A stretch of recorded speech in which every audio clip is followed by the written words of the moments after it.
At exactly 1:52 a.m. on a quiet Sunday morning in Fortaleza, Brazil, a group of men emerged from the ground. No alarms were ringing and no guns were fired, but beneath their feet, $70 million was already gone. Not stolen from a convoy or robbed at gunpoint, but quietly removed from one of Brazil's most secure bank vaults through a tunnel that took 3 months to dig. With engineering-level precision and disguised ways of operation, this was one of the most sophisticated bank heists in modern history. This is the 2005 Banco Central heist.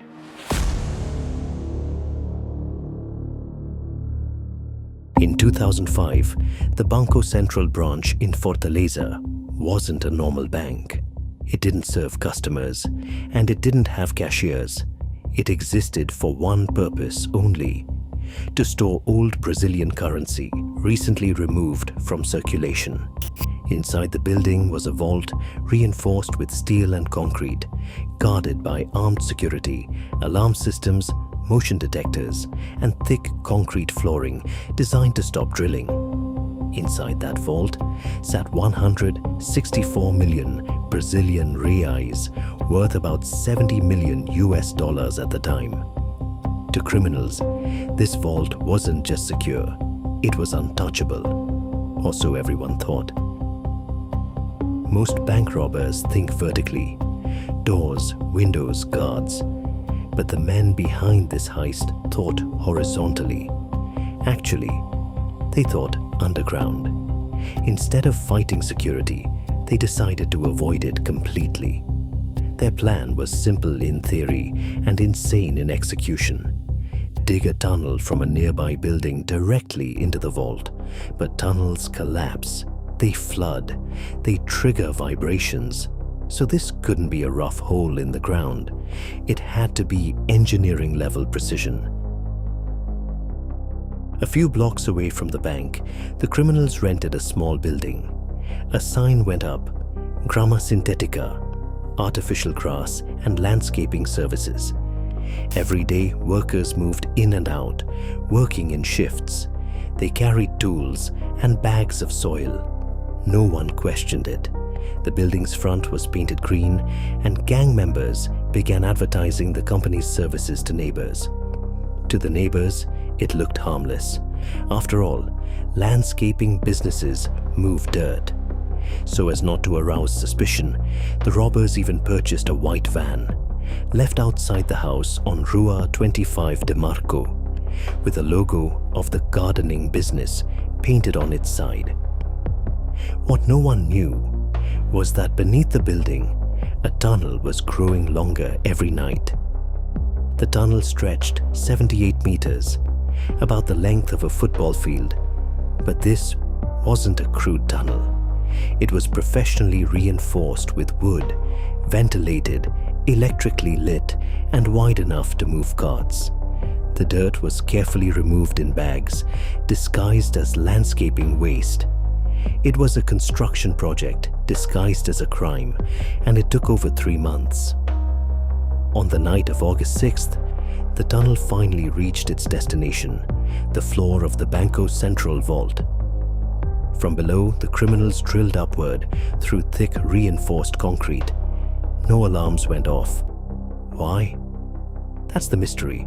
The vault had motion sensors and security cameras, yet nothing was triggered.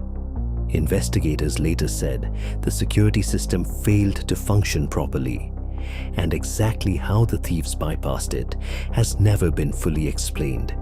Whatever happened underground, the gang managed to spend time inside one of Brazil's most secure vaults without raising a single alarm.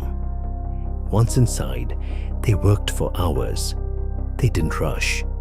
They carefully packed the cash into bags and carts.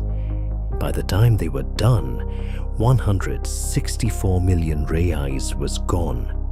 The thieves made off with at least 4 containers holding used 50 real notes. The criminals sealed the vault floor and disappeared back into the tunnel. The theft wasn't discovered until Monday morning. Employees arrived and everything looked normal until someone opened the vault. The floor had collapsed inward, and cans of energy drinks and cartons of fruit juice scattered on the floor. The money was gone. Brazil was stunned.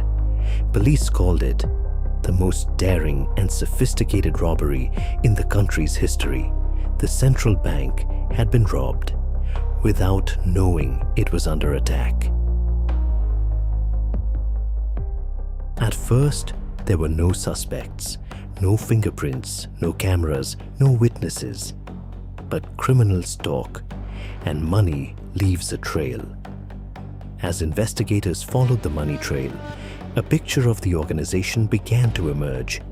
The first major break came when investigators recovered millions of reais hidden inside vehicles being transported across Brazil. That discovery led police to several members of the tunnel crew.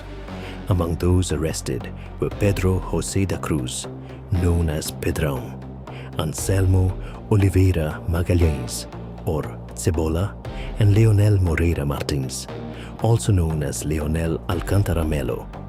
All three admitted involvement in digging the tunnel that led beneath the bank. Authorities later pursued additional suspects. According to Brazilian Federal Police, the operation was led by a notorious criminal known as Antonio Jusivan Alves dos Santos, better known by his nickname, Alemão. Police alleged that Alemo helped plan and coordinate the robbery and later launder portions of the stolen money through businesses, properties, vehicles, and farms. Years after the heist, he would be convicted and sentenced to decades in prison. But the story gets even more complicated. Another man, Luis Fernando Ribeiro, known as Fernandinho, was also described by investigators and gang members as one of the key architects of the operation. Some participants even claimed he was the true mastermind who received the largest share of the money. We'll never know the full truth, because only 2 months after the robbery, Fernandinho was kidnapped. His family paid a ransom, but he was never released. In October 2005, his body was found on a remote road. He had been shot multiple times.